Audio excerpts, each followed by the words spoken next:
سورۃ البقرہ کی آیت نمبر 261 سے انفاق کی بحث شروع ہو رہی۔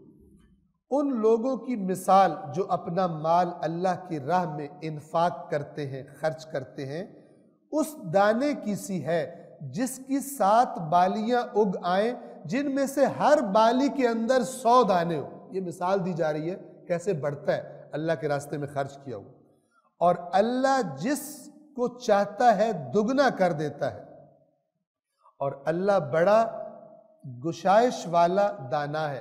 یہاں پہ دگنا جو ہے ترجمہ وہ بڑا ایکوریٹ ترجمہ نہیں ہے، یضاعف یعنی کئی گنا بڑھا دیتا ہے۔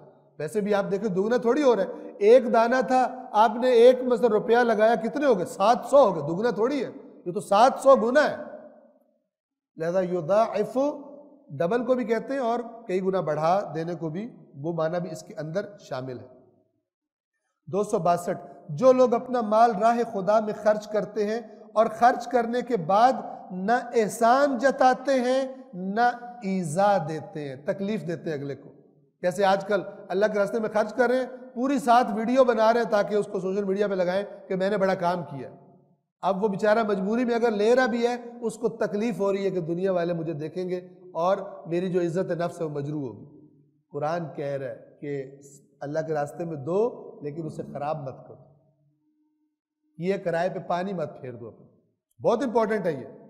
بہت سارے لوگ ایسے ہیں جو خرچ کر رہے ہوتے ہیں اور ضائع کر دیتے ہیں، اور قیامت کے دن پچھتائیں گے، مال بھی دیا اور ضائع کر دیا۔ ریاکاری کے لیے جو مثلا خرچ کرتے ہیں، یا لوگوں کے دکھاوے کے لیے کہ لوگ کہیں بڑا یہ تو نیک آدمی ہے، بڑے کام کر رہی ہے، غریبوں کے محلے میں چلا گیا ہے، مثلا ان کے ساتھ فوٹوز کھنچوا رہا ہے، یہ ضائع ہونے کا سبب بن جاتے ہیں خرچ کو۔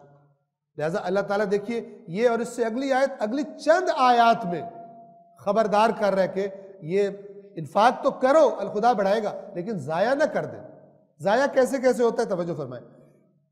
جو لوگ اپنا مال اللہ کی راہ میں خرچ کرتے ہیں اور خرچ کرنے کے بعد نہ احسان جتاتے ہیں نہ ایذا، اذیت، تکلیف دیتے ہیں، کوئی ایسی حرکت جس سے اس بیچارے کو تکلیف ہو، جس کی مدد کی جا رہی ہے، ان کا اجر ان کے پروردگار کے پاس ہے، اور انہیں نہ کوئی خوف ہوگا اور نہ کوئی حزن ہوگا، نہ کوئی خوف ہوگا نہ کوئی غم ہوگا ان کو۔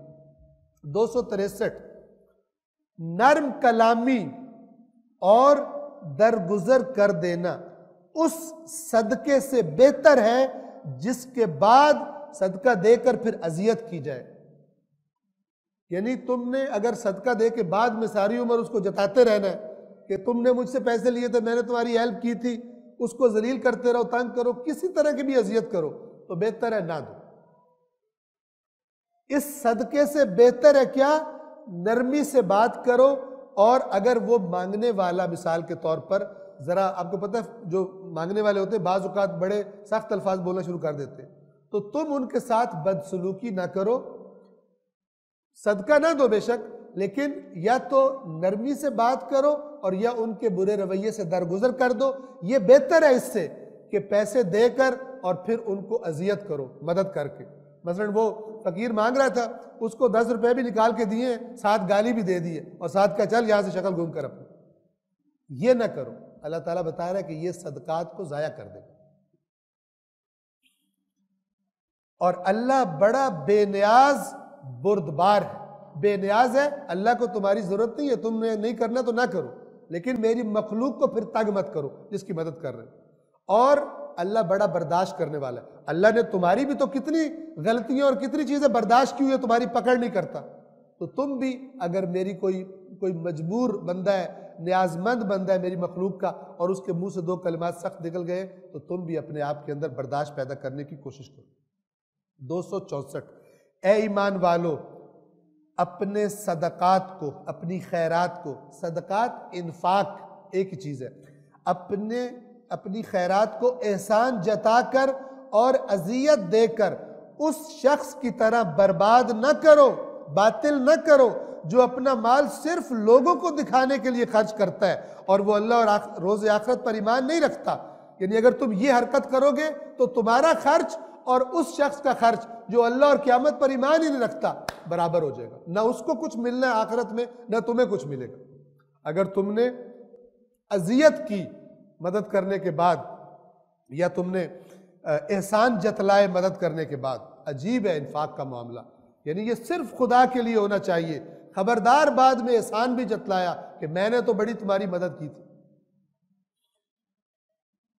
پس اس کے خرچ کی مثال اس پتھر کی سی ہے، اس چٹان کی سی ہے جس پر تھوڑی سی مٹی ہو، پھر اس پر زور کا می برسے اور اسے صاف کر ڈالے. اس پر کوئی سبزہ نہیں اگتا، ٹھیک ہے، وہ ضائع ہو جاتا ہے وہ خرچ کیا ہوا.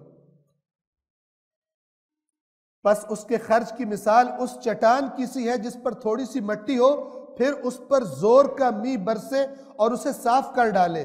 اس طرح یہ لوگ اپنے اعمال سے کچھ بھی اجر حاصل نہ کر سکیں گے، اور اللہ کافروں کو ہدایت نہیں کرتا. گویا کہ اب دیکھیے، کافروں کو ہدایت نہیں کرتا کیا مطلب؟ یہ مال دے کر مدد کر کے احسان جتلانا اور یا اذیت کرنا کسی اور طریقے سے، یہ کفر کے جراثیم ہے. یعنی یہ کام گویا تو نے اللہ کے لیے نہیں کیا تھا. اگر خدا کے لیے ہوتا تو خدا نے تو وعدہ کیا تجھے اجر کئی گنا ملے گا، پھر تو اس کا احسان اس پہ کیوں جتلا رہا ہے؟ بڑی باریک چیزوں کو اللہ تبارک و تعالی بڑے آسان لفظوں اور مثالوں میں بیان فرماتا ہے. توجہ فرمائیں، آیت نمبر 265. اور جو لوگ اپنا مال اللہ کی خوشنودی کی خاطر اور اپنے ثبات نفس کے لیے، یعنی اپنے نفس کو اور ایمان پر اپنے آپ کو پکا کرنے کے لیے، اس کا مطلب یہ ہے کہ جب انسان خدا کے راستے میں مال خرچ کرتا ہے، بدلے میں اللہ اس کے ایمان کو اور ثابت کر دیتا ہے، اس کو ایمان پہ اور پکا کر دیتا ہے. اور آپ دیکھ لیں، جنہوں نے جن کاموں کے لیے قربانیاں دی ہوتی ہیں وہ بڑے تڑپتے ہیں جب وہ خراب ہونے لگے، ان کے دل جوڑے ہوتے ہیں. اور جو کسی ایسے مثلا سسٹم میں ہو جس کے لیے انہوں نے قربانی کوئی نہیں دی، وہ خراب بھی ہوتا رہے، انہیں کوئی پرواہ نہیں ہوتی، وہ اپنا کہتے ہیں ہمارا مطلب نکلے، ہماری طرف جدھر جاتا ہے وہاں جائیے. جو لوگ اپنا مال اللہ کی خوشنودی کی خاطر اور ثبات نفس کے لیے خرچ کرتے ہیں، ان کی مثال اس باغ کی سی ہے جو اونچی جگہ پر واقع ہو، جس پر زور کا می برسے تو دگنا پھل دے، اور اگر تیز بارش نہ ہو تو ہلکی پھوار بھی اس کے لیے کافی ہو جائے، تب بھی وہ پھل دیتا ہے. اور اللہ تمہارے اعمال کو خوب دیکھنے والا ہے. جو خدا کی خاطر خرچ کرتے ہیں ان کے خرچے پھل لاتے ہیں. 266. کیا تم میں سے کوئی یہ پسند کرتا ہے؟ دیکھیں کتنا اہم موضوع ہے جس کو اللہ تعالیٰ ابھی مثلا مسلسل جاری رکھے ہوئے ہے کہ پیسے دے کر ہیلپ کر کے کسی کی اس کو ضائع نہ کر دینا.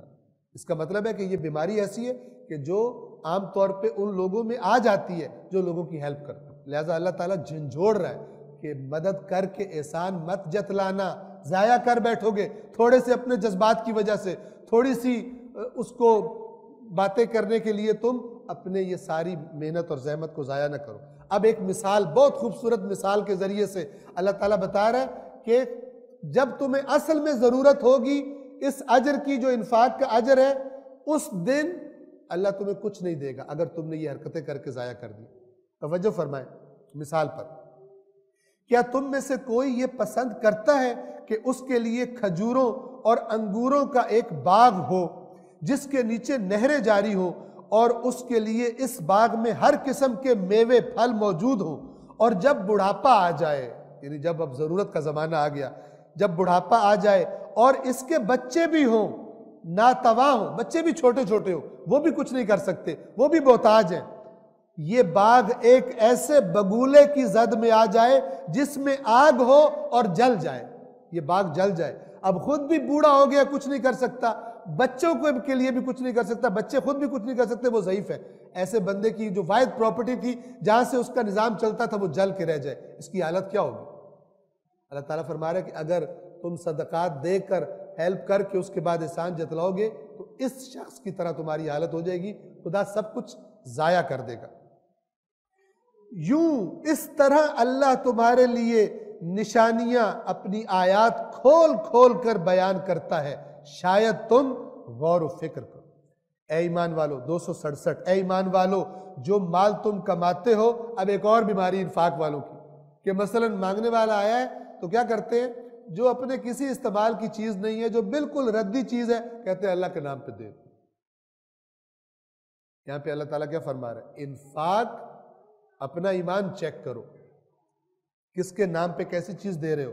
اے ایمان والو، جو مال تم کماتے ہو اور جو کچھ ہم نے تمہارے لیے زمین سے نکالا ہے، اس میں سے عمدہ حصہ، اس کا عمدہ حصہ، اچھی کوالٹی والا اس میں سے اللہ کی راہ میں انفاق کرو، اور اس میں سے ردی چیز دینے کا قصد نہ کرو کہ جو 2 نمبر بیچ میں سے گھٹیا ہے، جو گلا سڑا ہے وہ دے دو، کہ اگر کوئی وہی تمہیں دے تو تم خود اسے لینا گوارا نہ کرو گے مگر یہ کہ چشم پوشی کر جاؤ کہ اب دے رہے تو لے لیں، دل نہیں ہوگا تمہارا لینے کے لیے۔ وہ والا مال کہ جو اگر تمہیں دیا جائے تو تمہارا دل نہیں کرے گا لینے کے لیے، لیکن بالآخر چشم پوشی کر کے لے لو گے، وہ مال خدا کے راستے میں نہ دو، بلکہ جو عمدہ مال ہے وہ اللہ کے راستے میں خرچ کرو۔ صلوات پڑھیں محمد و آل محمد۔